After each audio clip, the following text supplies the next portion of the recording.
বাইরে আমাকে নিয়ে কতগুলো কথা বলেছেন, ভোটে হারা ইত্যাদি, কিছু ঠিক বলেছেন, এটা ঘটনা। আমি ভোটে যখন প্রার্থী হয়েছি যতবারই হেরেছি, মানুষের রায় হেরেছি। আবার উনি আবার বললেন কি জমানত বাজেয়াপ্ত হয়ে গেছে, এটা বাজে কথা। কোনোবার আমাদের জমানত বাজেয়াপ্ত হয়নি, কিন্তু সেটা বড় কথা নয়, এখানে আমি বড় কথা নই। আমাদের দেশের সেনা এখন অত্যন্ত কঠিন, তারা লড়াই লড়ছে এবং এই নিয়ে কোনো সন্দেহ নেই। এর জন্য দায়ী ভারত নয়। এমনকি আমি ভারতের সরকার যারা এই মুহূর্তে চালাচ্ছে তাদের যতই বিরোধী হয়ে থাকি না কেন, যেখানে পেহেলগামকে সুরক্ষিত করতে তাদের ব্যর্থতা হয়েছে, সেই ব্যর্থতা সমালোচনা 100 বার করবো। কিন্তু আজকে যে কনফ্রন্টেশনের পরিস্থিতি, যে কনফ্রন্টেশন চলছে, কখনো এটা আমরা বলবো না তার জন্য ভারতের সরকার দায়ী। কারণ আমরা সবাই দেখেছি প্রভোকেশন কোথা থেকে এসছে। প্রথমে পাকিস্তান থেকে জঙ্গিরা ঢুকেছে, নিরীহ মানুষগুলোকে মেরে তারা গা ঢাকা দিয়েছে, তাদেরকে খুঁজে পাওয়া যায়নি।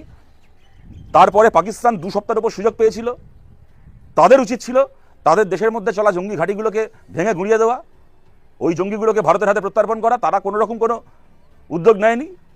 তারপরে ভারতের সেনা রিটালিয়েট করেছে এবং ভারতের সেনা, আমরা গর্ব করে বলতে পারি, তারা একেবারে কোনো পাকিস্তানের কোনো সেনা ক্যাম্পকে নয়, একেবারে পাকিস্তানের ভেতর চলা জঙ্গি শিবির, যেগুলো পাকিস্তানেরই উচিত ছিল গুঁড়িয়ে দেওয়া, কিন্তু পাকিস্তান দেয়নি, দশকের পর দশক সেগুলোকে রক্ষা করেছে, সেইগুলোকে গুঁড়িয়ে দিয়েছে ভারতের সেনা।